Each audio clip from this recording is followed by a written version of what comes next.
Ipinagkanulo ng sariling asawa't biyenan. Habang si Vivian ay nagkikiskis ng sahig, sila'y nagpapakasasa sa hapagkainan. Pabigat lang yan, pirmahan na ang utang. Sigaw ng biyenan niyang si Herminia. Ngunit sa isang iglap, tumindig ang isang tinig. Lahat ng ari-arian mo ay protektado. Tapos na ang pagiging martir. Oras na para bumangon. Paano sisimula ng isang ina ang kanyang paghihiganti kung ang tanging sandata niya ay isang lihim na kayamanan? Tingnan mo nga ang mga kamay ng asawa ng kapatid mo, Belen. Kasing gaspang ng liha. Nandidiri ako tuwing nahahawakan ako niyan. Ang bawat salita ay parang matulis na bubog na tumusok sa aking mga tainga. At bigla, ang hangin sa aking baga ay tila naubos. Nakatayo lang ako sa likod ng bahagyang nakaawang na pinto ng aming silid, hindi makagalaw. Sa aking mga kamay, hawak ko ang isang maliit na garapon ng mamahaling hand cream. Isang buwan kong tiniis na hindi mag-almusal para lang mabili yon. Isang sorpresang regalo sana para kay Mama Herminia, ang biyenan ko.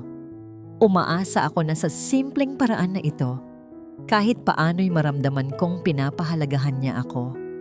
Ngunit ang pag-asang iyon ay biglang nagkadurog-durog. Mas mabilis pa sa kung paano dumulas mula sa nanginginig kong mga daliri ang garapon. Walang ingay na nalikha. Nilamon ng makapal at lumang carpet sa sahig ang pagbagsak nito. Pero sa loob ng dibdib ko, may isang bagay na gumuho na ang tunog ay mas nakabibingi kaysa sa pinagsama-samang basag na salamin sa buong mundo. Automatiko akong napatingin sa sarili kong mga palad.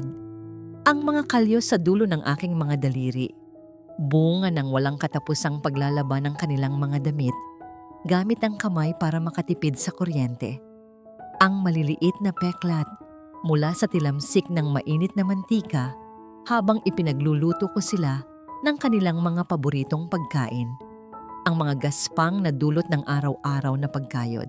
Para sa akin ang mga ito ang aking mga medalya, mga simbolo ng aking pagmamahal at pagsasakripisyo para sa pamilyang ito. Ngayon ko lang napagtanto, sa mata pala niya, ang mga medalyang ito ng pagsasakripisyo ay isa lang kasuklam-suklam na kapangitan. Pagkatapos ng 10 taon, pagkatapos kong ubusin ang sarili ko para sa kanila, ito na lang ba talaga ang halaga ko? Isang pirasong liha na walang silbi at itatapon na lang? Hindi ko na malayan ang pagtulo ng aking mga luha. Pumasok ako sa silid na parang isang kaluluwang pagod. Pinulot ang garapon at itinago sa ilalim ng kama kung saan hindi na nila makikita. Upang makalimot, upang sugpuin ang sakit, nagpasya akong maglinis. Sinimulan kong ayusin ang mga lumang gamit, mga sirang bag, mga damit na hindi na maisusuot. Sa pag-aayos ng isang lumakong pitaka, nakupas na. May nahulog mula sa loob nito, isang gusot-gusot na tiket ng loto. Naalala ko, binili ko ito 1 linggo na ang nakalipas mula sa isang batang kalye dahil sa awa. 100 piso na sana'y pamasahe ko na, ngunit ibinigay ko na lang. Itatapon ko na sana nang bigla kong marinig ang radyo mula sa kusina na palaging nakabukas para sa musika. Pero ngayon, hindi musika ang naririnig ko, kundi ang tinig ng isang announcer na binabanggit ang mga nanalong numero para sa grand prize. At ang mga nanalong numero ay parang isang biro ng tadhana. Napatingin ako sa papel na hawak ko. Isa-isang binanggit ng announcer ang mga numero. Ang una, tumama. Ang pangalawa, tumama rin. Pangatlo, pang-4, panlima, hanggang sa huling numero. Ang puso ko ay dumadagundong sa loob ng aking dibdib. Isang ritmo ng takot at hindi makapaniwalang pag-asa. 147 milyong piso. Masayang sigaw ng announcer. Isang masuwerteng mananalo. Nabitawan ko ang hawak kong tiket. Ang lahat ng numero ay magkakatugma. Lahat. Ang hangin ay muling nawala sa aking mga baga. Ngunit sa pagkakataong ito, hindi dahil sa sakit, kundi dahil sa isang nakalululang pagkabigla. Mula sa pinakamadilim na sulok ng aking pagdurusa, isang pinto ang biglang nagbukas. Isang pinto na gawa sa purong liwanag at hindi kapani-paniwalang yaman. Pinulot kong muli ang tiket, kinuyom ito sa aking palad. Ang mga luha ay patuloy pa ring dumadaloy sa aking mga pisngi. Ngunit ang aking mga mata ay mayroon ng ibang kislap. Hindi ito pag-asa na matamis. Ito ay pag-asa na may talim. Isang sandata. Isang lihim. Sa gitna ng katahimikan ng aking pag-iisip, narinig ko ang mga yabag ni Dario na papalapit sa silid. Siya na ang aking asawa, ang lalaking nanahimik lang habang ako'y hinahamak. Mabilis na kumabog ang dibdib ko sa kaba. Saan ko itatago ang katotohanan ito na maaring maging dahilan ng aking kalayaan o ng aking tuluyang pagkawasak? Ang mga yabag ni Dario ay palapit ng palapit. Bawat hakbang ay parang martilyong pumupukpok sa aking dibdib. Wala akong oras. Sa isang iglap, ang utak ko'y naghahanap ng pinakaligtas na lugar. Hindi sa ilalim ng kutsyon, hindi sa baul ng mga damit. Ang mga mata ko ay napadako sa isang luma at maalikabok na cookbook na nakapatong sa isang maliit na mesa sa sulok. Isang aklat na minana ko pa sa aking ina. Alam kong hinding-hindi ito gagawin ni Mama Herminia o ni Belen. Para sa kanila, ang pagluluto ay gawain ng mga katulong, isang bagay na napakababa para sa kanila. Dali-dali kong isinuksok ang tiket sa pagitan ng mga pahina ng resipe para sa biko. Isinara ang aklat at ibinalik ito sa pwesto. Sakto. Bumukas ang pinto at pumasok si Dario. Ang kanyang mukha ay nagpapakita ng bahagyang pag-aalala. "Vivian, umiiyak ka ba? Anong nangyari?" Tanong niya. Pinunasan ko ang aking mga pisngi gamit ang likod ng aking palad.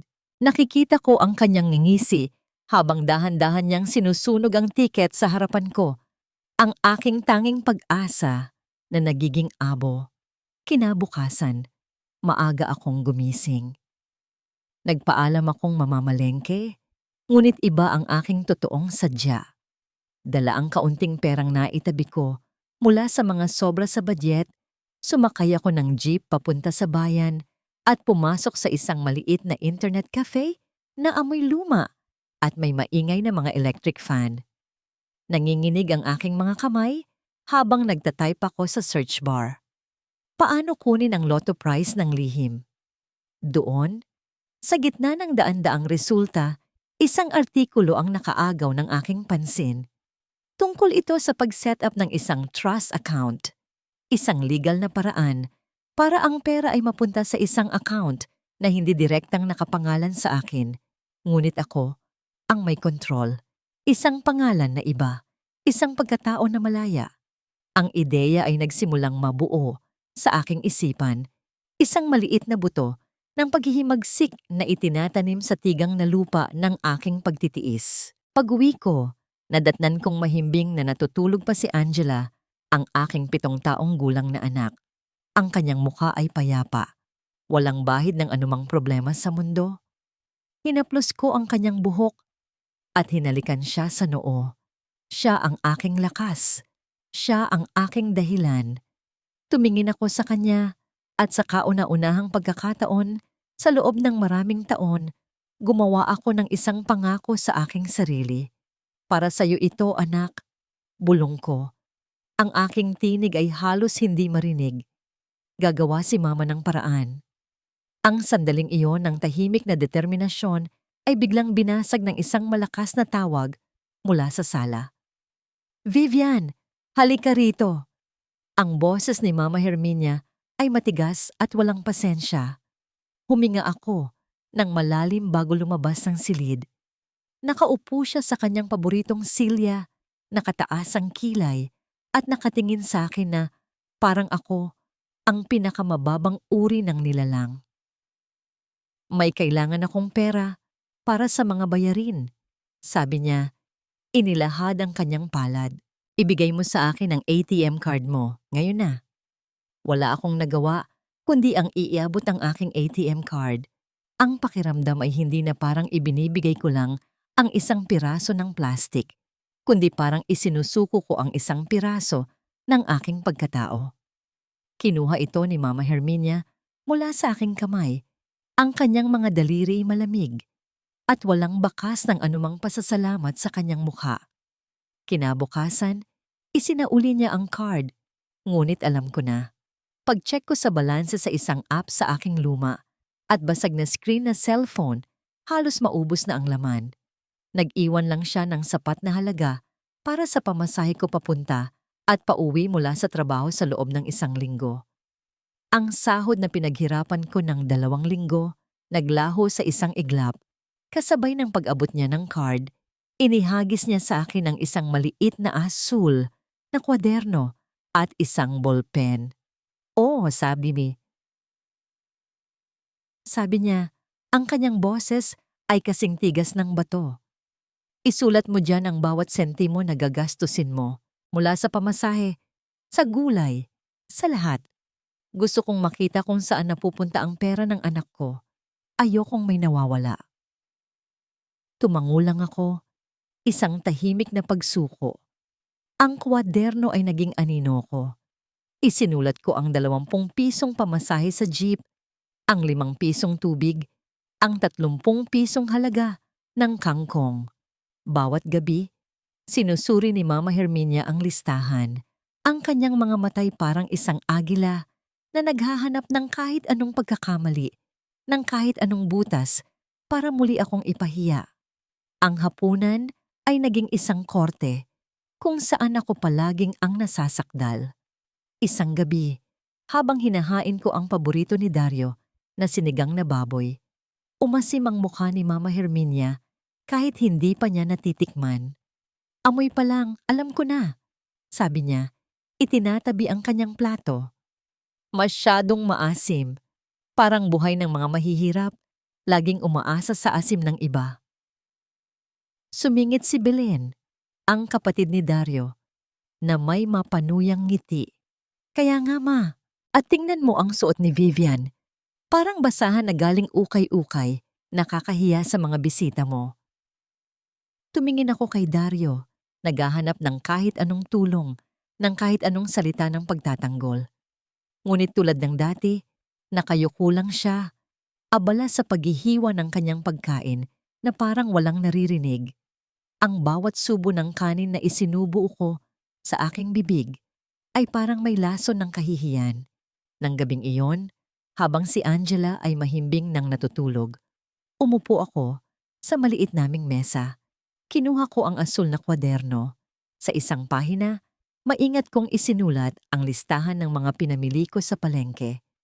Sibuyas, 10 piso. Kamatis, 15 piso. Kangkong, 10 piso. Pagkatapos, huminga ako ng malalim. Inilipat ko sa susunod na pahina. Sa malinis at blankong espasyo, nagsimula akong magsulat ng ibang listahan. Ang aking panulat ay hindi na nanginginig. Ito ay matatag. Ito ay may galit. Petsa, October 22. Kinuha ni Mama H ang ATM card. Halaga ng kinuha, 14,500 piso. Sinabi, ang sinigang ko ay kasing asim ng buhay ng mahihirap. Sinabi ni Belen, ang damit ko ay parang basahan. Ang kwadernong ibinigay niya para kontrolin ako ay naging aking sikretong talaan. Ang bawat salitang masasakit, ang bawat pisong kinuha, ang bawat patak ng luha na pilit kong itinago. Lahat ay naitala. Ang panulat ay naging sandata. Ang mga pahina ay naging aking mga testigo. Kinabukasan, habang pauwi, dumaan ako sa isang maliit na tindahan. Gamit ang ilang pisong barya na isinukli sa akin sa palengke na hindi ko inilista, bumili ako ng isang strawberry-flavored na lollipop para kay Angela. Inabot ko ito sa kanya nang palihim pagdating ko sa bahay. Nagtago siya sa isang sulok ng aming silid para kainin ito, para hindi makita ni Lola Herminia. Ang maliit na sandali ng matamis na kasiyahan sa gitna ng lahat ng kapaitan, iyon ang nagpatibay sa aking puso. Gabi-gabi, pagkatapos ng aking mga gawaing bahay, habang ang buong kabahayan ay natutulog, binubuksan ko ang aking cellphone. Sa liwanag ng screen, naghahanap ako ng tulong. Sa isang pribadong grupo sa Facebook para sa mga kababaihan na nakakaranas ng pang-aabuso, nagbasa ako ng mga kwento na halos kapareho ng sa akin. At doon, sa isang comment thread, paulit-ulit na lumitaw ang isang pangalan. Palaging may kasamang mga salita ng papuri at pasasalamat. Isang pangalan na nagbigay sa akin ng kislap ng pag-asa. Attorney Cassandra Reyes. Ngunit paano ako makikipagkita sa kanya nang hindi nila nalalaman? Paano ko sisimulan ang laban na ito kung pati ang anino ko ay tila binabantayan? Ang pangalan na yon, Attorney Cassandra Reyes, ay naging isang PC na nakabitin sa gitna ng malalim na bangin kung saan ako nakatayo. Sa isang banda ay ang pamilyar na bangin ng pagtitiis at sa kabila naman ay ang hindi tiyak ngunit posibleng kalayaan. Ang tanong ay kung paano ko aabutin ang PC nang hindi nahuhulog. Alam kong imposible itong gawin sa bahay. Si Mama Herminia ay may mga mata at tainga sa bawat sulok. Ang bawat kilos ko ay kanyang binabantayan. Sa trabaho naman, bilang isang kahera, palagi akong nakaharap sa mga tao. Ang tanging pagkakataon ko, ang aking nag-iisang bintana ng kalayaan, ay ang aking 30 minutong lunch break. Kinabukasan sa trabaho, ang puso ko ay walang tigil sa pagkabog. Hindi ako makapag-focus sa pagbibilang ng sukli o sa pag-scan ng mga produkto. Nang sumapit ang tanghalian, nagpaalam ako sa aking mga kasamahan. Una na ako, sabi ko. Pilit na pinapakalma ang aking boses. Bibili lang ako ng gamot sa botika. Masama ang pakiramdam ko. Pero hindi ako sa botika pumunta. Sa halip, naglakad ako papunta sa likod ng supermarket sa isang eskinita kung saan naroroon ang aming bodega. Ito ay isang lugar na mainit, masikip, at amoy alikabok at lumang karton. Ngunit para sa akin, sa sandaling iyon, ito ang pinakaligtas na lugar sa buong mundo. Isinara ko ang pinto, at sa dilim na tanging ilaw lamang ay isang bumbilya na aandap-andap. Kinuha ko ang aking cellphone, nanginginig ang aking mga daliri habang tinatype ko ang numero ng Reyes Law Office na nakita ko online. Itinapat ko ang telepono sa aking tainga, at sa bawat pagring pakiramdam ko ay hihimatayin ako. Hello, Reyes Law Office, how may I help you? Isang boses ng babae, kalmado at profesional ang sumagot. Biglang natuyo ang aking lalamunan. Magandang hapon po. Halos pabulong kong sabi. Gusto ko po sanang mag-schedule ng appointment kay Attorney Reyes.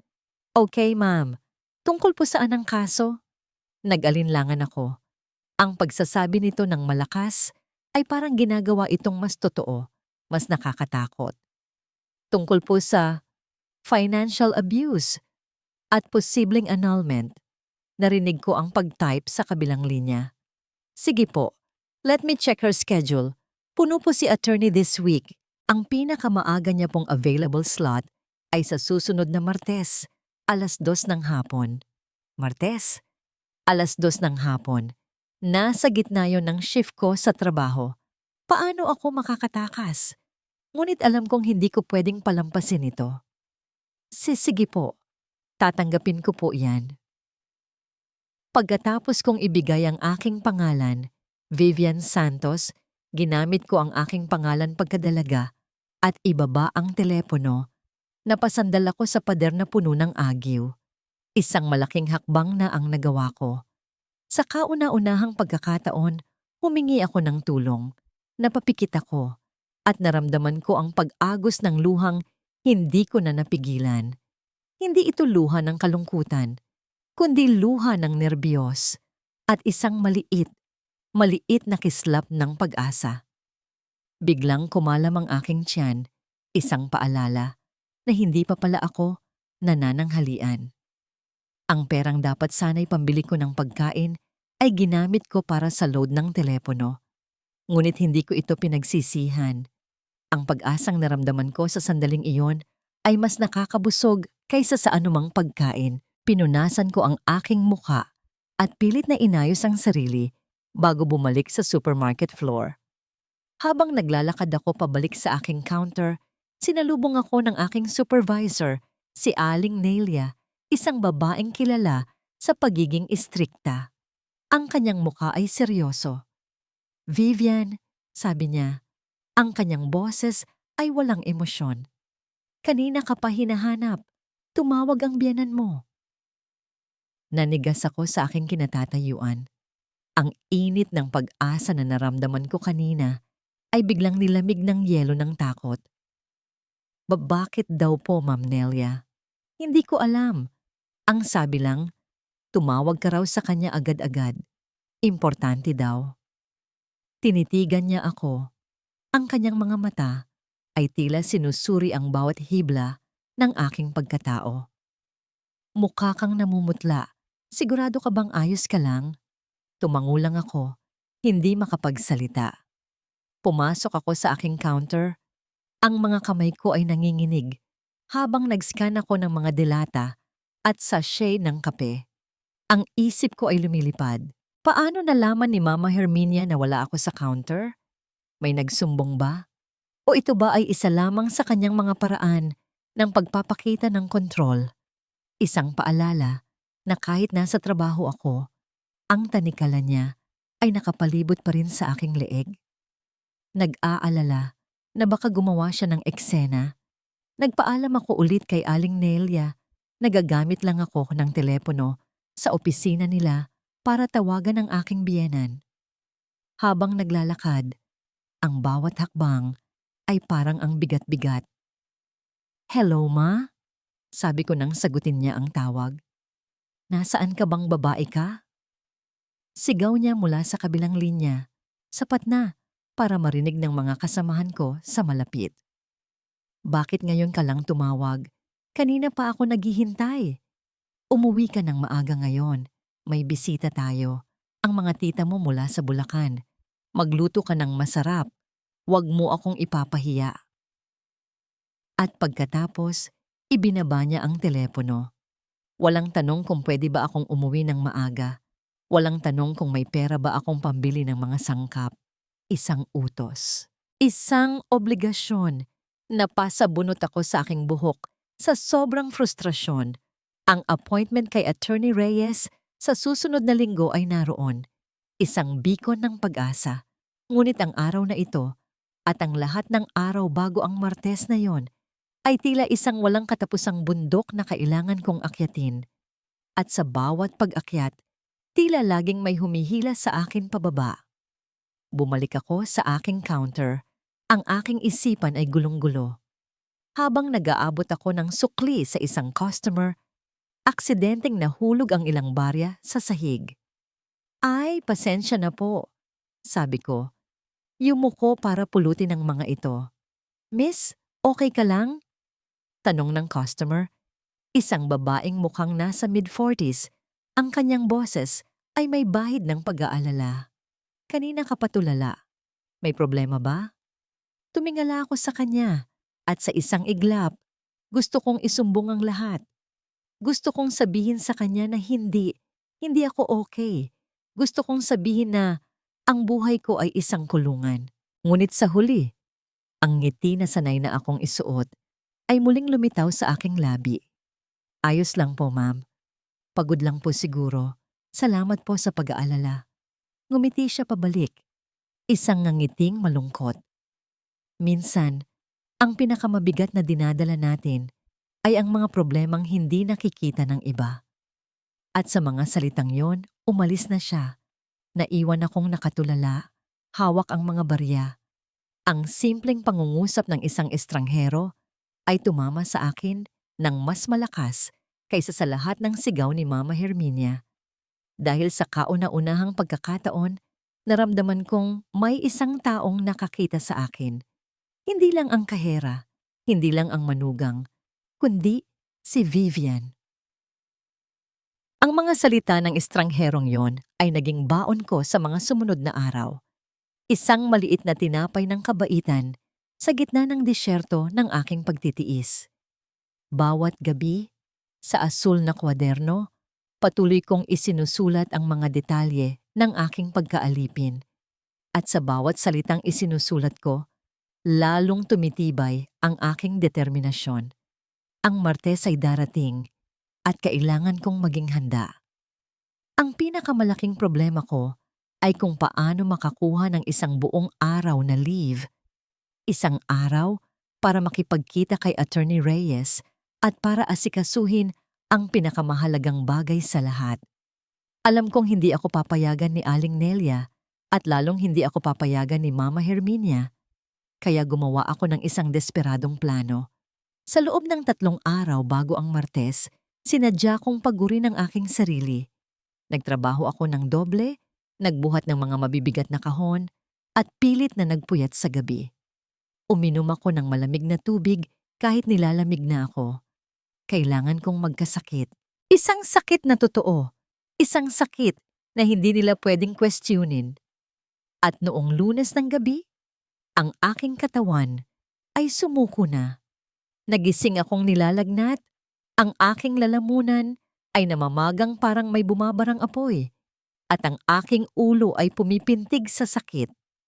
Ito ay isang tunay na paghihirap. Ngunit sa loob ko, may isang bahagi na nagagalak. Mayroon na akong dahilan. Kinabukasan tumawag ako sa trabaho. Kahit si Aling Nelia ay narinig ang hirap sa aking pagsasalita at agad akong pinayuhan na magpahinga. Ang mas mahirap na bahagi ay ang pagharap kay Mama Herminia. Lagnat lang yan, arte, sabi niya noong una. Ngunit nang makita niya ang aking pamumutla at naramdaman ang init ng aking balat, napilitan siyang maniwala. O sige, huwag ka nang pumasok. Pero siguraduhin mong magaling ka na bukas. Sayang ang isang araw na sahod. Nang makaalis na sila, si Dario papunta sa trabaho, si Angela sa eskwela, at si Mama Herminia sa kanyang weekly mahjong session, agad akong kumilos. Ang unang hakbang, kailangan ko ng aking mga dokumento. Alam kong itinatago ni Mama Herminia ang lahat ng aming importanteng papeles, kasama na ang birth certificate ko at ang aking mga valid ID sa loob ng kanyang aparador, sa ilalim ng kanyang mga damit, para raw hindi mawala, sabi niya noon. Ngunit ang totoo, ito ay isa lang paraan ng pagkontrol. Dahan-dahan akong pumasok sa kanyang silid. Ang amoy ng kanyang pabango ay nanunuot sa hangin. Nanginginig ang aking mga kamay habang binubuksan ko ang aparador. Bawat langit-ngit ng kahoy ay parang isang sigaw sa katahimikan. Mabilis kong kinuha ang isang lumang sobre kung saan nakalagay ang aking mga papeles. Kinuha ko ang aking birth certificate at isang postal ID. Iyon lang ang kailangan ko. Ibinalik ko ang lahat sa dati at lumabas ng silid. Ang puso ko ay kumakarera. Uminom ako ng gamot para sa lagnat at trangkaso. Sapat lang para mabawasan ang sakit at makakilos ako ng maayos. Nagsuot ako ng simpleng bestida at lumabas ng bahay. Ang unang destinasyon ko, ang opisina ni Attorney Cassandra Reyes. Ang kanyang opisina ay maliit ngunit malinis, isang santuaryo ng kapayapaan sa gitna ng magulong syudad. Si Attorney Reyes ay isang batang babae, marahil ay nasa early 30s, ngunit ang kanyang mga mata ay may talas at pangunawa ng isang taong mas matanda. Propesyonal, ngunit may init ang kanyang pagtanggap. Inilahad ko sa kanya ang lahat, kasama na ang asul na kwaderno. Habang binabasa niya ang aking mga isinulat, nakita ko ang pagbabago sa kanyang mukha mula sa professional na interes, naging pagkaalarma, at sa huli ay isang tahimik na galit. Mrs. Villanueva, sabi niya, ang kanyang boses ay malumanay, ngunit matatag. Ang ginagawa nila sa iyo ay krimen. At ang tiket na yan, sabi niya, tumutukoy sa lotto ticket na ipinakita ko, iyan ang magiging susi mo palabas. Binalangkas niya ang plano. Unang hakbang, pumunta sa lottery headquarters para kunin ang premyo. Pangalawa, huwag tanggapin bilang cash, kundi bilang isang manager's check na nakapangalan sa akin. Pangatlo, gamit ang check at ang aking ID Magbubukas kami ng isang trust account sa isang bangko kung saan siya may kakilala. At ganoon nga ang ginawa namin. Ang pagpasok sa Philippine Lottery main office ay parang pagpasok sa ibang mundo. Malamig ang hangin mula sa aircon, tahimik ang paligid, at lahat ay kumikilos ng may katiyakan. Pagkatapos ng mahabang proseso ng pag-verify, dinala ako sa isang silid. Doon, isang lalaking naka-Amerikana ang ngumiti at iniabot sa akin ang isang papel, isang tseke. Nakasulat doon ang pangalan ko, Vivian S. Villanueva, at sa ilalim nito, ang mga numero na babago sa lahat, 147 milyong piso. Hindi ko napigilan ang panginginig ng aking mga kamay habang hawak ko ang tseke. Ang piraso ng papel na ito ay mas mabigat kaysa sa lahat ng sako ng bigas na nabuhat ko sa buong buhay ko. Ito ang bigat ng kalayaan. Ito ang bigat ng kinabukasan. Paglabas namin ng gusali, sinalubong kami ng nakakapasong sikat ng araw. Isang malaking kaibahan sa malamig na opisina. Parang sinasabi ng mundo na ang paglaya ay hindi madali. Ito ay mainit, nakakasilaw, at kailangan mong paghandaan. Sumunod kami sa bangko. Sa tulong ni Attorney Reyes, ang proseso ay naging mabilis at maingat. Nagbukas kami ng isang account na nakapangalan sa The Angela Santos Trust Fund, isang pangalan na bigla ko na lang naisip. Ang nag-iisang beneficiary, ang aking anak, na si Angela, at ang nag-iisang trustee, ang tanging may kapangyarihang mag-withdraw at mag-manage ng pondo. Ako. Ang aking pangalan sa kasal ay hindi lumitaw saan man sa mga pangunahing dokumento. Sa mata ng batas at ng bangko, ang pondong ito ay hiwalay sa anumang ari-arian ng pamilya Villanueva. Nang matapos ang lahat, inihatid ako ni Attorney Reyes sa sakayan ng jeep. Bago ako umalis, hinawakan niya ang aking mga kamay. "Vivian," sabi niya, ang kanyang tingin ay seryoso. "Ang unang hakbang, ang pinakamahirap, nagawa mo na. Ang susunod na bahagi ay ang paghihintay at pagpapatuloy sa pagkolekta ng ebidensya. Huwag kang gagawa ng kahit anong biglaang desisyon. Huwag kang magpahalata. Manatili kang asawa at manugang na kilala nila hanggang sa dumating ang tamang panahon para ipakita kung sino ka na talaga." Tumango ako. Ang aking puso ay puno ng pasasalamat at isang bagong uri ng lakas.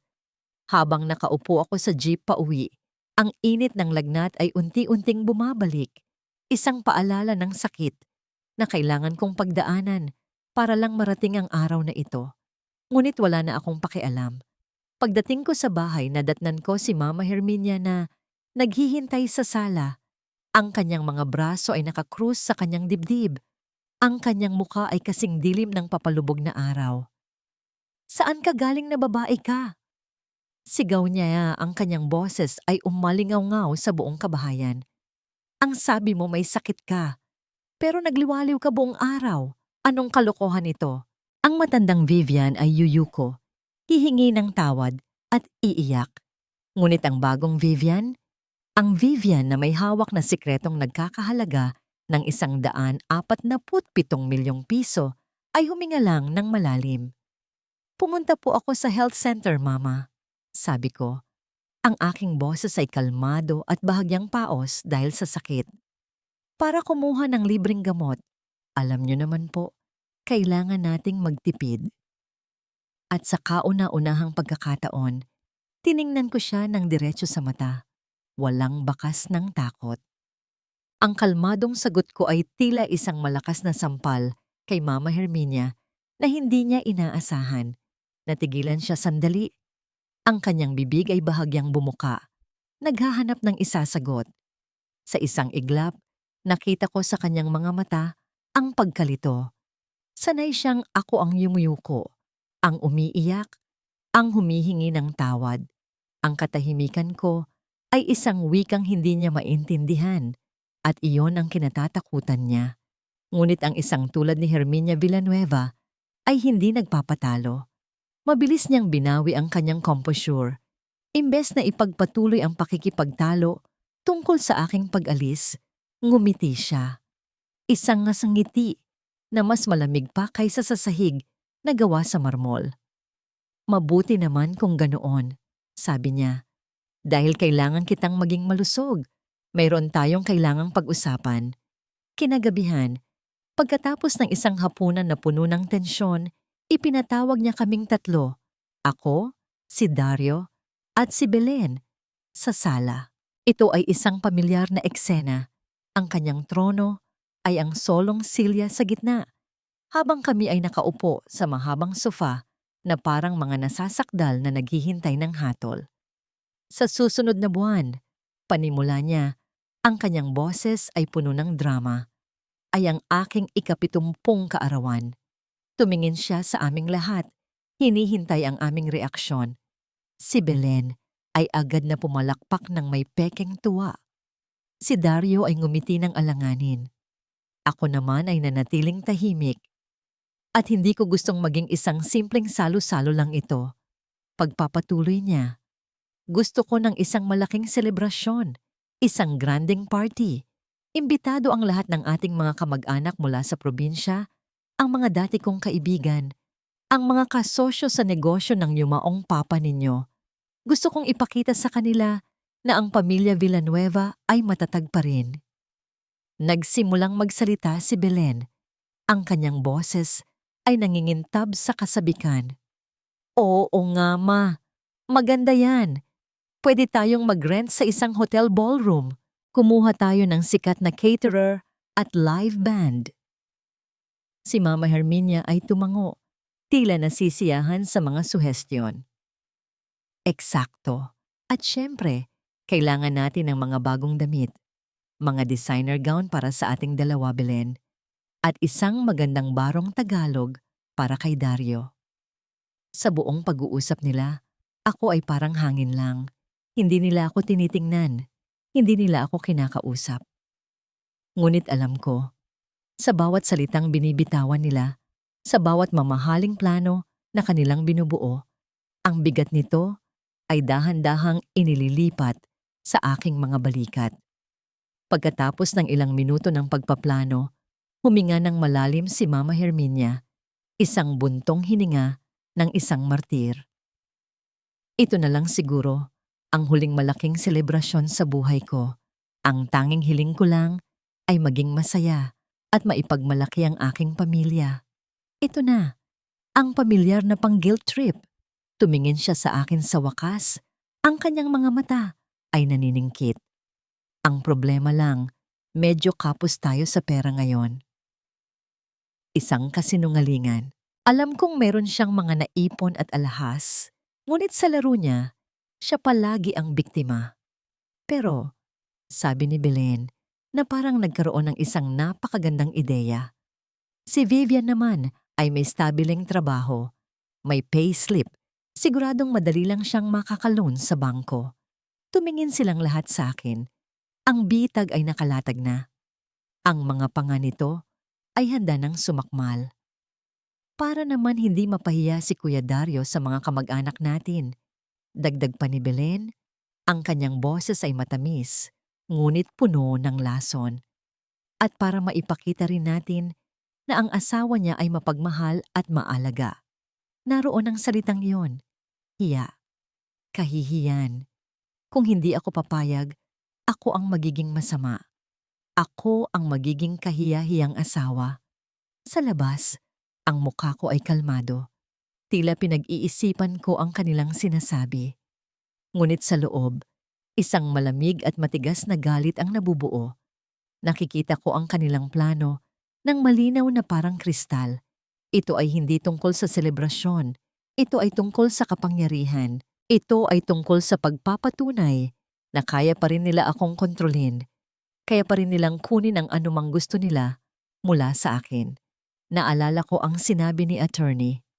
Reyes, maghintay ka at magpatuloy sa pagkolekta ng ebidensya. At sa sandaling iyon, napagtanto ko, ito na ang huling ebidensya na kailangan ko. ang pinakamalakas sa lahat. Huminga ako ng malalim.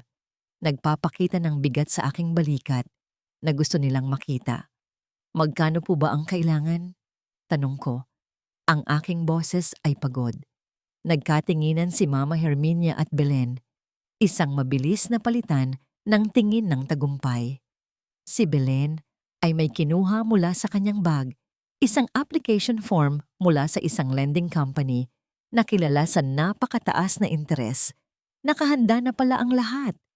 Inilapag ito ni Mama Herminia sa mesa sa harapan ko, kasama ang isang ballpen. Ang kanyang kamay ay marahang itinulak ito palapit sa akin. Heto, pirmahan mo na yan para masimulan na natin ang pag-aasikaso. Sabi niya, ang kanyang boses ay biglang naging malambing na mas nakakakilabot pa kaysa sa kanyang mga sigaw. Para sa pamilya naman to, Vivian. Para sa ating lahat. Tumingin ako sa papel. Sa blankong linya sa ibaba kung saan kailangan ang aking pirma. Pagkatapos, tumingin ako kay Dario. Ang kanyang mga mata ay nagmamakaawa. Hindi para sa akin, kundi para sa kanyang sarili. Isang tahimik na pakiusap na sana'y pumirma na lang ako para matapos na ang gulo, para bumalik na sa dati ang lahat. Para sa kanya, ang dati ay kapayapaan. Para sa akin, ang dati ay impyerno. Ang bigat ng tingin nilang tatlo ay parang isang pisikal na bagay na dumadagan sa aking mga balikat, nagpapahirap sa aking paghinga. Ang bawat segundo ng aking pag-aatubili ay nagpapahaba sa tensyon sa silid. Alam ko kung ano ang gusto nilang makita. Isang mabilis na pagsunod, isang tanda ng aking walang katapusang pagpapasakop. Tumingin akong muli kay Dario, umaasa. Kahit na alam kong walang saysay, na sa pagkakataong ito ay magiging iba. Umaasa akong makikita niya ang inhustisya, ang bigat ng responsibilidad na hindi naman dapat sa akin. Umaasa akong sasabihin niya, mateka lang, pera ni Vivian yan, huwag nating ipilit. Ngunit ang mga salitang yon ay hindi dumating. Sa halip, ang ginawa niya ay mas masakit pa kaysa sa pananahimik. Dahan-dahan siyang lumapit, umupo sa tabi ko sa sofa, at marahang kinuha ang aking kamay. Ang kanyang palad ay malamig at pawisan. Vivian, bulong niya. Ang kanyang boses ay malumanay, ngunit para sa akin, ito'y may talim. Para kay Mama. Alam mo naman kung gaano kahalaga sa kanya ito. Isang beses lang naman siyang mag-70. Ang bawat salita ay isang patak ng lason. Ginamit niya ang pagmamahal ko sa kanya, ang respeto ko sa konsepto ng pamilya, laban sa akin. Ginawa niya akong kontrabida sa kwento kung hindi ako susunod. Dario, sabi ko, ang aking boses ay nanginginig sa pinipigilang emosyon. Hindi natin kaya ito. Ang interes nito ay napakalaki. Baon tayo sa utang. Magagawa natin ng paraan. Mabilis niyang sagot. Iniiwasan ng aking mga mata. Magtutulungan tayo. Pangako. Isang pangakong walang laman. Isang pangakong alam naming pareho na hindi niya kayang tuparin. Dahil sa huli, kapag dumating na ang singilan, alam kong ako lang mag-isa ang haharap dito. Pirmahan mo na, Hija, sabi ni Mama Herminia. Ang kanyang boses ay nawalan na ng pasensya. Huwag ka nang mag-inarte dyan. Para ka namang hindi parte ng pamilya. Iyon na. Ang huling suntok. Ang paratang na hindi ako kabilang. Pagkatapos ng lahat ng isinakripisyo ko, itinuturing pa rin nila akong isang tagalabas. Tumingin ako sa application form. Sa ilalim ng purpose of loan, nakasulat sa maliit na letra, personal expenses. Isang kasinungalingan. Sa ibabaw nito, may isa pang papel na nakakabit. Isang kasunduan na nagsasabing kung hindi ako makakabayad, ang aking sahod sa hinaharap ay direktang ibabawas bilang kabayaran. Ito ay hindi lang isang utang, ito ay isang tanikala na permanenteng igagapos sa akin. At si Dario, ang asawa ko, Ang lalaking nangakong mamahalin at poprotektahan ako ay naroon sa tabi ko. Hindi para pigilan ito, kundi para itulak ang panulat sa aking kamay. Sige na, mahal, pakiusap niya, para matapos na to. Sa sandaling iyon, isang bagay sa loob ko ang tuluyang namatay. Ang maliit na ningas ng pag-asa na baka isang araw ay magbago siya, na baka isang araw ay panindigan niya ako, ay naging abo. Sa wakas, tinanggap ko na ang katotohanan. Si Dario ay hindi lang isang biktima ng kanyang ina, isa na rin siyang kasabwat. Ang kanyang kahinaan ay naging isang sandata na ginagamit din nila laban sa akin. Walang emosyon kong kinuha ang ballpen, hindi ko na sila tiningnan. Ang tanging nakikita ko na lang ay ang linya sa papel. Bawat guhit ng tinta ay parang isang hiwa sa aking puso. Vivian S. Villanueva. Isinulat ko ang pangalan ko. Ang pirma ng aking pagkakanulo. Nang matapos ako, isang kolektibong buntong hininga ng tagumpay ang narinig ko mula sa kanila. Agad na kinuha ni Belen ang papel na parang isang tropeo. Si Mama Herminia ay ngumiti ng malapad, isang ngiting nagpapakita ng kanyang tunay na kulay. Si Dario naman ay huminga ng maluwag, masaya na natapos na ang tensyon, bulag sa katotohanan na ang tunay na problema ay ngayon palang magsisimula. Tumayo ako, hindi ako nagsalita. Saan ka pupunta? Tanong ni Dario. Matutulog na ako, sabi ko. Ang aking boses ay kasing lamig ng hangin sa hating gabi. May trabaho pa ako bukas. Kailangan kong kumayod para sa pamilya. Naglakad ako papasok sa aming silid. Isinara ang pinto at doon, sa dilim, pinakawalan ko ang isang tahimik na hikbi. Hindi ito hikbi ng pagkatalo. Ito ay hikbi ng paalam. Paalam sa babaeng minsan ay naniwala sa kanilang mga kasinungalingan. Paalam sa pag-ibig na akala ko ay sapat na. Nang gabing iyon, may isa pa akong idinagdag sa aking asul na kwaderno. Hindi ito mga salita.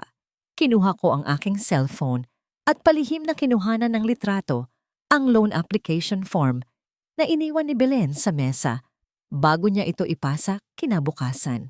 Ang litrato ng aking pirma, ang litrato ng aking sentensya, at sa ilalim nito, isinulat ko ang huling pako sa kabaong.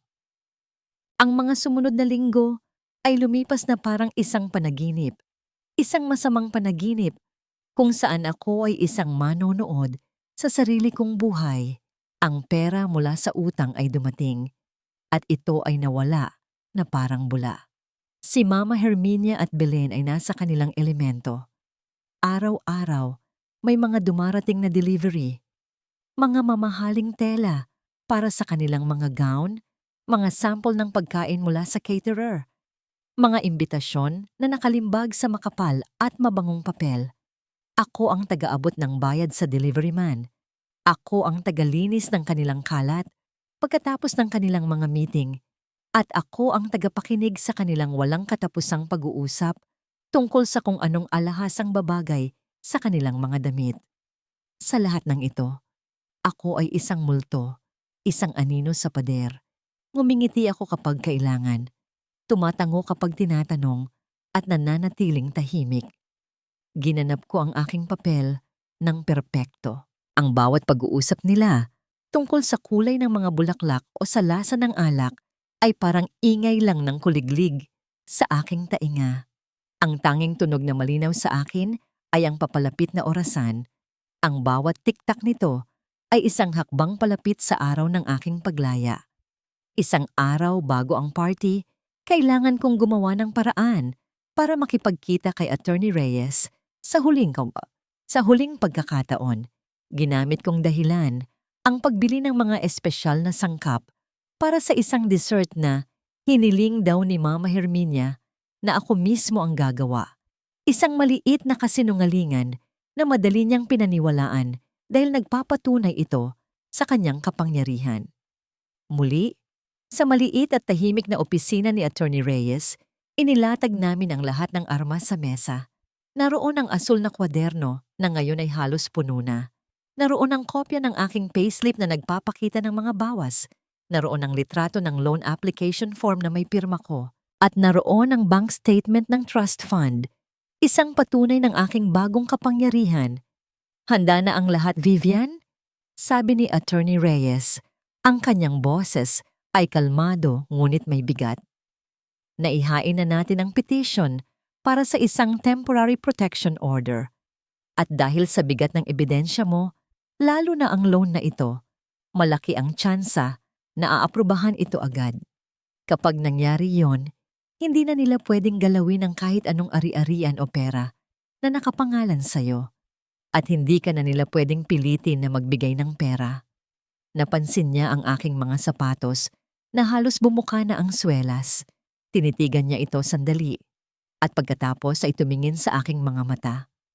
Pagkatapos nito, Vivian, sabi niya nang may maliit na ngiti, bibili ka ng sapatos na gawa sa balat, hindi sa pagtitiis. Ang simpleng pangungusap na yon ay nagbigay sa akin ng kakaibang lakas. Ipinaliwanag niya ang plano para sa mismong party. Darating siya, hindi bilang aking abogado, kundi bilang isang kaibigan mula sa isang NGO. Tahimik siyang magmamasid hanggang sa ibigay ko ang hudyat. Pag-uwi ko, dala ang ilang supot ng sangkap para sa aking kasinungalingan. Sinalubong ako ni Belen sa pinto. May hawak siyang isang paper bag. "Oh, heto na ang isusuot mo bukas," sabi niya.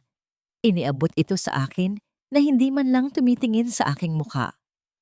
"Simpleng bestida lang yan, bagay sa'yo. Huwag ka mag-alala. Hindi naman inaasahan ng mga bisita na maging kasing ganda ka namin ng mommy." Kinuha ko ang paper bag. Hindi ko na pinansin ang kanyang insulto. Ang mga salita niya ay wala nang talab sa akin. Pumasok ako sa aking silid. Nang gabing iyon, hindi ako makatulog.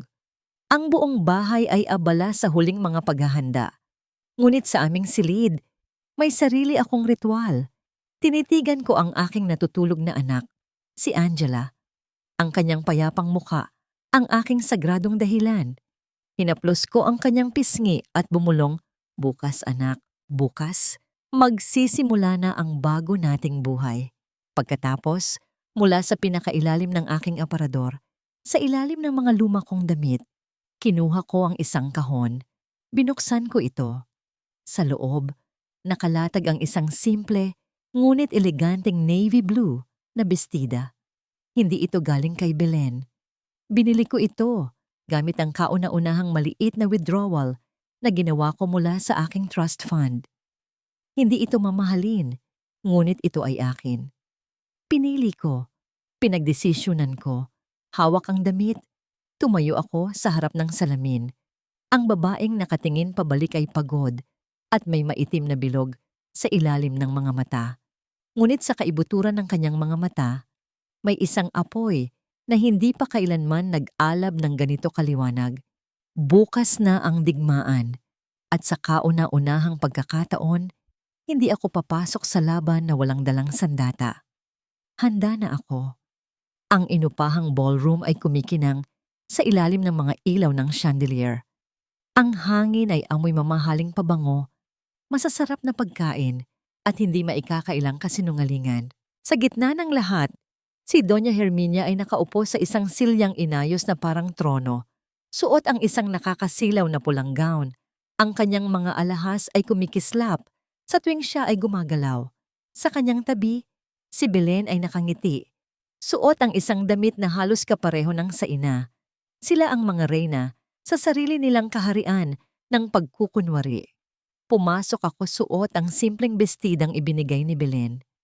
Nakita ko ang panunuya sa kanyang mga mata nang sinulyapan niya ako mula ulo hanggang paa. Ngumiti lang ako. Ang nangiti ng isang sundalong nakasuot ng baluti sa ilalim ng kanyang damit. Ginanap ko ang aking papel. Naglibot ako sa mga mesa, nag-alok ng inumin sa mga bisita, at ngumiti sa kanilang mga papuri na may kasamang patagong awa. "Napakabait mo talagang manugang, Vivian," sabi ng isang matandang tita. "Swerte mo at napunta ka sa pamilyang Villanueva. Tumango ako at nagpasalamat. Bawat papuri nila ay isang patalim na hindi nila alam ay hinahasa ko para sa gabing ito. Sa bawat ngiti ko, nararamdaman ko ang paglamig ng aking dugo, ang pagtigas ng aking determinasyon. Ito na ang huling sayaw, ang huling pagkakataon na isusuot ko ang maskara ng isang martir. Sa gitna ng karamihan, nahagip ng aking mga mata ang isang pamilyar na mukha. Si Attorney Reyes. Nakasuot siya ng isang simpleng itim na bestida, walang kolorete sa mukha, at tahimik na nakaupo sa isang mesa sa sulok. Nagtama ang aming mga mata. Isang bahagya at halos hindi mapansing tango lang ang ibinigay niya. Sapat na yon. Sa isang iglap, ang lahat ng aking kaba ay napalitan ng bakal na determinasyon. Hindi ako nag-iisa. Nakita ko si Angela sa isang tabi, kumakain ng isang slice ng chocolate cake.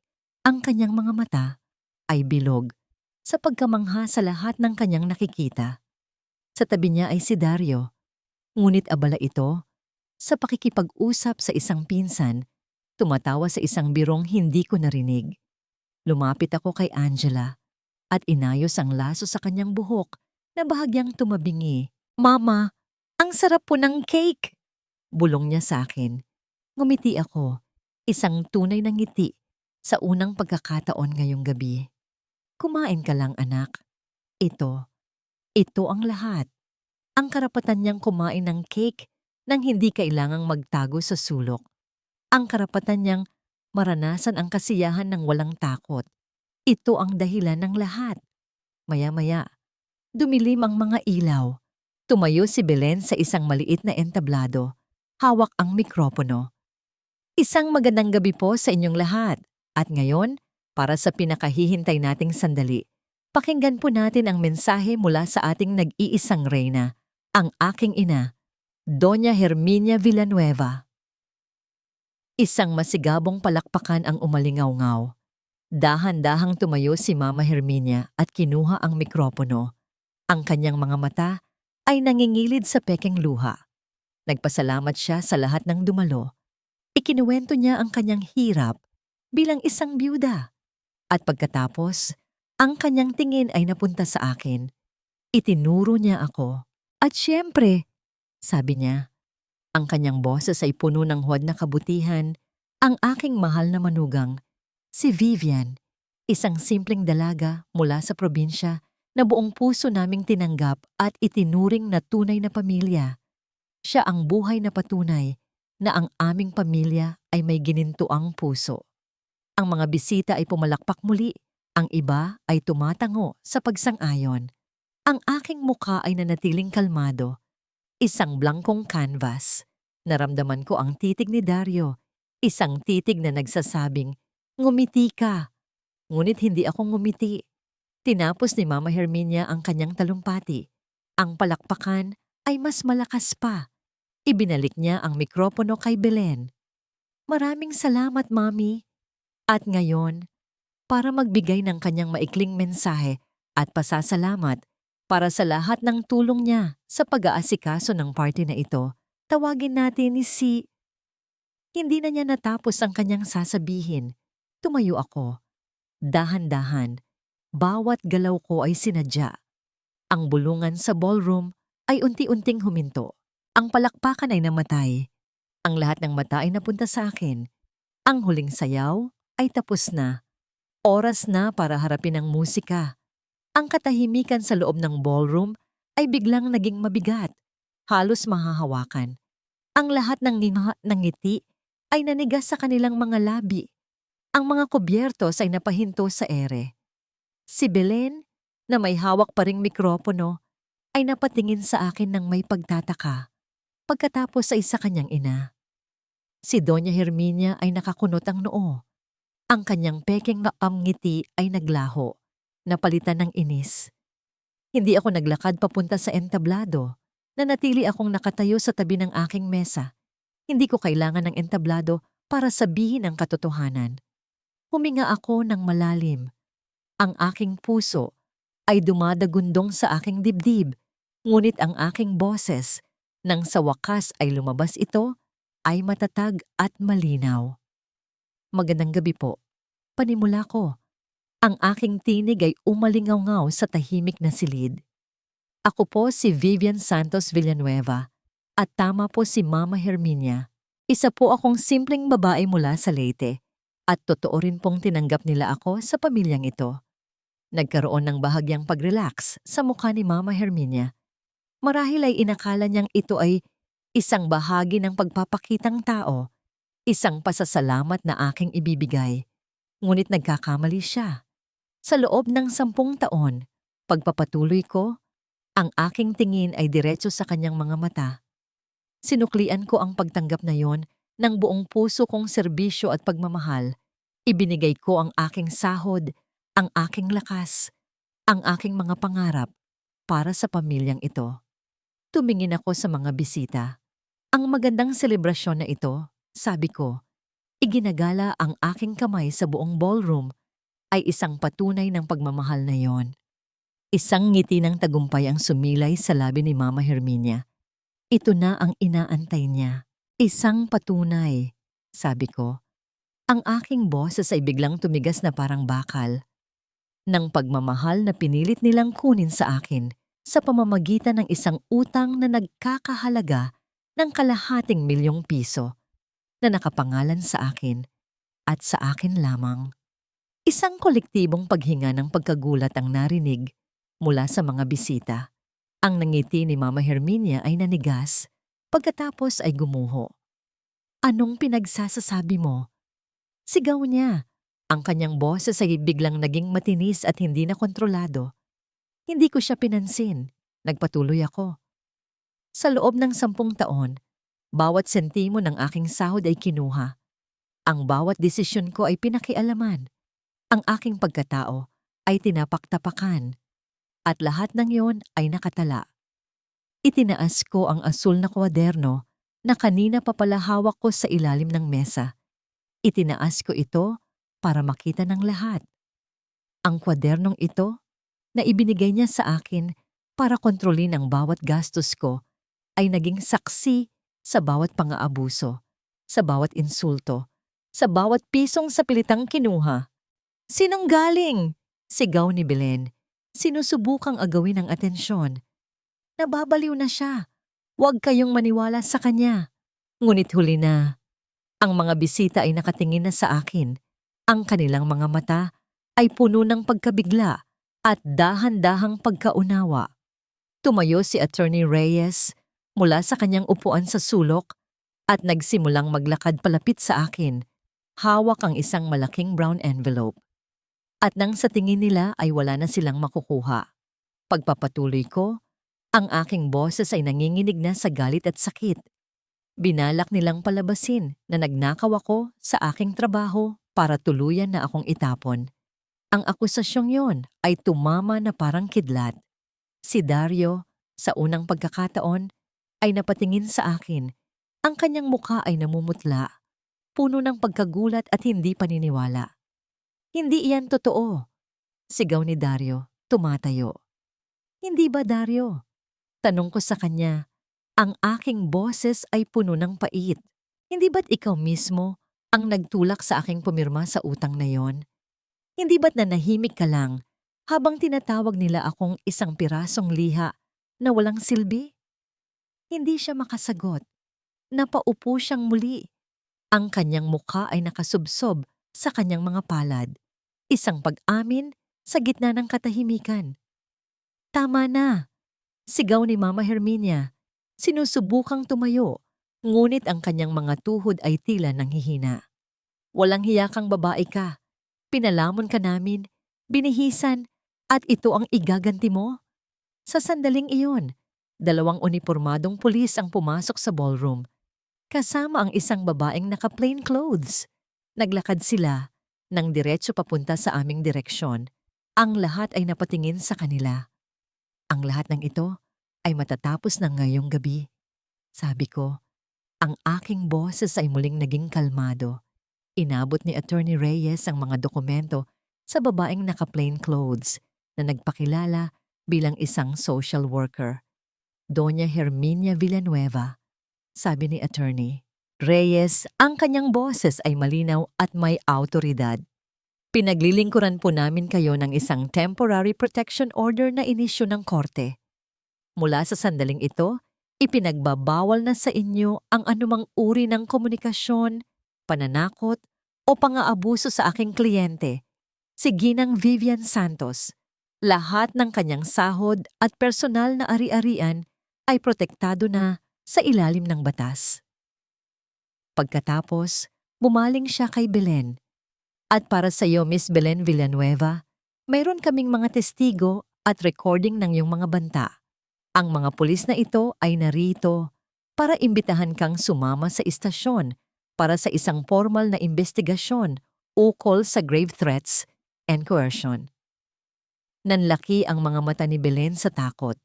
Hinawakan siya ng 2 pulis sa braso. Ang reyna at ang kanyang prinsesa sa isang iglap ay nawalan ng korona. Si Doña Herminia, sa wakas, ay napasigaw. Isang sigaw ng pagkatalo, ng galit at ng pinakamalalim na uri ng kahihiyan. Sinubukan niyang sugurin ako, ngunit hinarang siya ng social worker.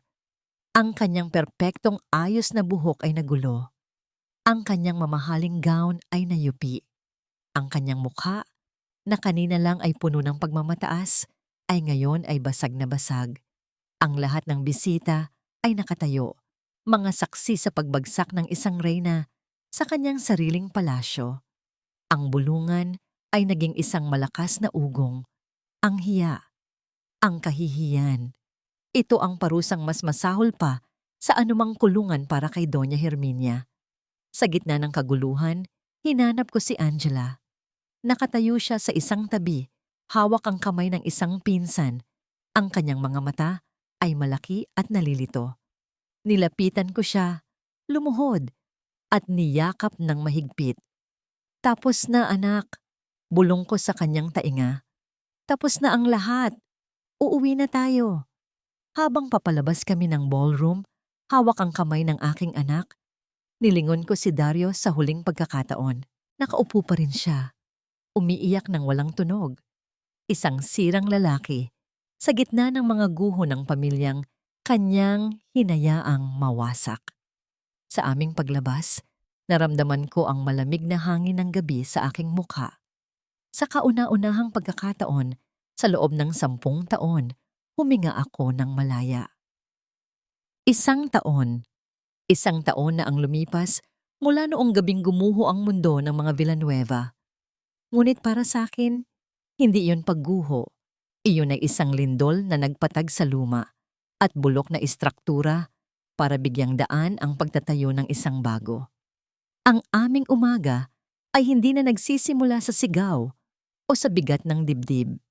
Nagsisimula ito sa amoy ng mainit na pandesal at sa sinag ng araw na pumapasok sa bintana ng aming maliit, ngunit sariling apartment. Sa aming kusina, na pininturahan ko ng kulay dilaw, si Angela ay nakaupo sa mesa, abala sa pagguhit habang hinihintay ang kanyang baon. Ang Vivian's Kakanin Corner, ang aking maliit na online business, ay unti-unti nang nakikilala. Ang mga kamay na dati nilang tinawag na magaspang na parang liha, ay ngayon ay abala sa pagmamasa ng puto, paggawa ng sapin-sapin, at pagluto ng biko. Ang parehong recipe mula sa cookbook kung saan ko itinago ang aking tiket sa kalayaan. Ang bawat order na natatanggap ko ay hindi lang kita. Ito ay isang piraso ng pangarap na natutupad. Minsan sa 1 buwan, dumadalaw si Dario. Ang korte ay hindi pa naglalabas ng pinal na desisyon sa aming annulment, ngunit kami ay matagal nang tapos. Ang Dario na dumadalaw ngayon ay iba na. Nagpatingin siya sa isang therapist. Natuto siyang harapin ang multo ng kanyang pagkabigo at ang anino ng kanyang ina. Mayroon na siyang sariling trabaho, isang simpleng trabaho sa isang opisina, at nakatira sa isang maliit na inuupahang kwarto. Nag-uusap kami, hindi bilang mag-asawa, kundi bilang 2 taong konektado, dahil sa isang batang nagngangalang Angela. Nakikita ko ang pagsisisi sa kanyang mga mata, isang pagsisisi na totoo at malalim. Hindi ko pa siya lubusang napapatawad. May mga sugat na masyadong malalim para tuluyang maghilom, ngunit wala na ang galit. Ang naroon na lang ay isang uri ng malungkot na pagtanggap. Kamusta na si Mama? Minsan ay naitanong ko. Nasa bahay lang siya. Sagot niya, ang kanyang boses ay malumanay. Hindi na siya lumalabas. Pagkatapos ng nangyari, ang lahat ng dati niyang kaibigan ay lumayo. Ang kahihiyan, iyon ang pumatay sa kanya ng buhay. Si Belen naman ay pinalad na hindi makulong, ngunit ang kaso ay nag-iwan ng permanenteng marka sa kanyang pangalan. Ang buhay sosyal na dati niyang ipinagmamalaki ay naglaho. Sila ni Herminia, ang mag-inang Reyna, ay naiwang magkasama sa kanilang palasyong puno ng katahimikan at pagsisisi. Ang pera mula sa loto ay nananatiling halos hindi nagagalaw sa trust fund ni Angela.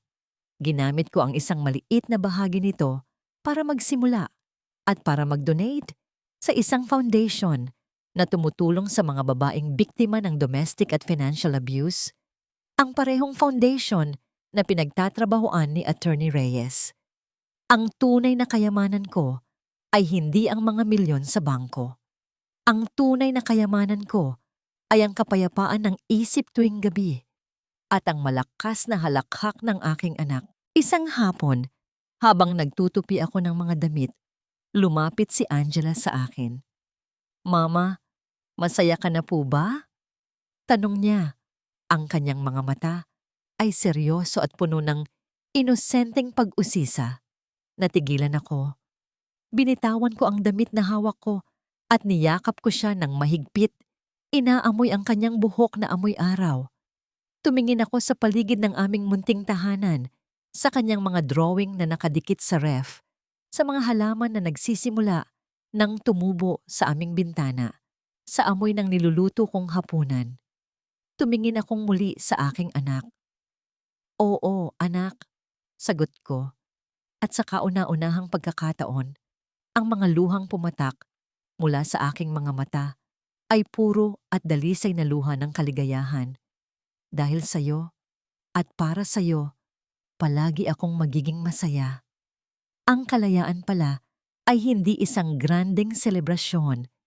Ito ay isang tahimik na umaga sa sarili mong kusina, kung saan ang tanging musika ay ang pagtawa ng iyong anak at ang tanging obligasyon mo ay ang maging masaya.